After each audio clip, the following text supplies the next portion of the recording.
Magandang araw na naman pong muli sa inyong lahat mga ka-vlog, boss, idol, regular viewer, silent viewer at kasama na rin po ang lahat ng mga OFW. Ang gagawin ko naman po ngayon ay magtatanggal po ako ng shut-off motor ng backhoe. So ito po yung shut-off motor. Ito po yung diniagnose ko nung mga nagdaang video na hindi po umaandar pag minsan itong backhoe na to, at pag minsan naman pag umaandar ay hindi niya napapatay. So ito po yung naging problema niya, yung cable po nito ay sunog, at ito naman po yung motorized niya. Ito po siya, ito po yung naging dahilan. So yung cable po niya ay nasunog. So hindi na niya mahila at maibalik. Nag-i-stack up na po siya. So tatanggalin ko po siya para pagsakali ma-orderan po siya at mapalitan na siya. So itong backhoe po nito ay bali sabay-sabay na po yung pag-maintenance din nito, dahil yung mga leaking nito at yung radiator po ay may leak. At pag minsan ay overheat siya.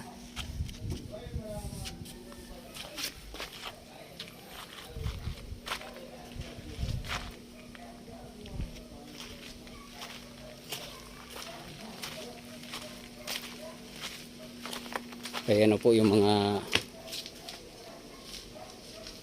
nakalagay doon sa backhoe, pinagbabaklas na po siya.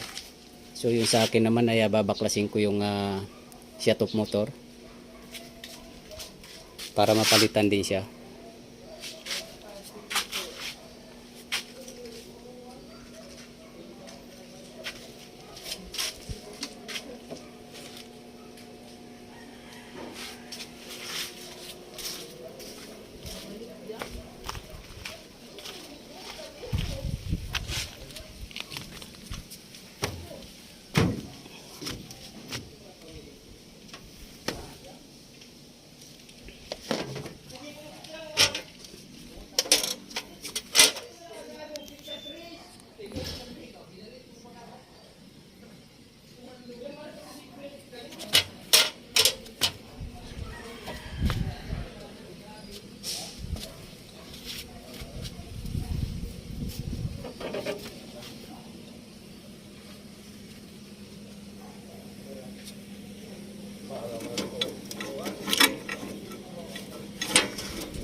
So ito yung cable niya.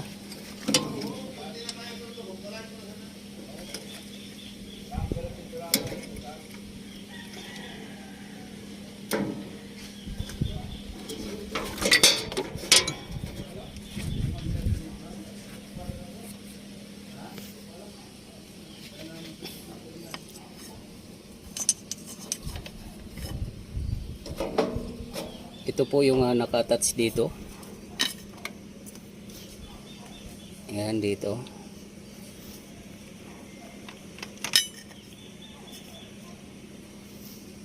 Para pag umaandar po yung makina ay i-open niya yung fuel line niya para umandar po yung makina. At kapag gusto naman patayin ay i-close din niya para naka-close po yung fuel line niya.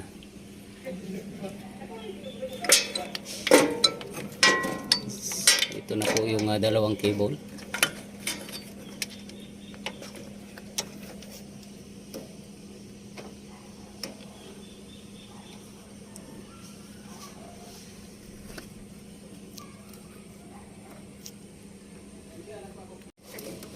Kasi bababa po natin ito.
So ito po yung cable na hinihila-hila ng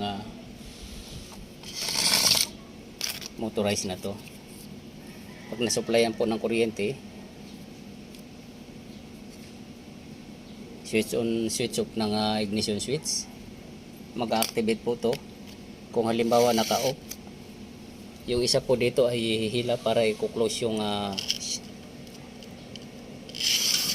fuel line po ng injection pump. At kapag ino-on po natin yung susian or start position, so i-open naman niya yung fuel line ng injection pump. So mag-open po pagka in-start po natin, ready na po siyang yung fuel line. So makakadaloy na po yung fuel. So i-start na po yun pag in-start natin yung start position na po natin yung ignition switch. So ito po yung nangyari noon na pagmisan ay napapandar ng operator, at pagmisan naman pag umandar siya ay hindi niya napapatay. So ito po yung problema itong sunog po na to. So dumidikit na po itong cable na to. Hindi na po nahihila dahil barang napitpit na po dito sa loob. Ayan. So ganun po yung nangyari. Kaya pagmisan na hindi niya napapandar o kaya hindi niya napapatay yung makina. So gagawin ko po dito ay order po ako nito para mapalitan siya. At yung iba naman po ay bali isasabay na lang din po para isahan lang po yung order ng mga piyesang ito. Itong radiator upper portion po ay crack siya. So since nag-crack po siya at luma na po yung radiator na to, so kailangan na po siyang palitan ng bago, o kaya yung iba po ay ginagawa ay pinapalitan lang po itong plastic na to. So depende po kung kaya pa siyang gawa ng paraan, dahil napakamahal po ng radiator assembly. So malalaman na lang po kung ano po yung desisyon ng may-ari.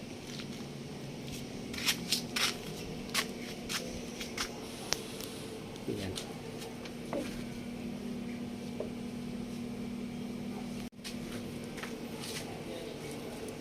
So hanggang dito na lang po muna ang video kong ito. Please like, subscribe na lang po, and hit notification bell para sa susunod na mga video. God bless all po.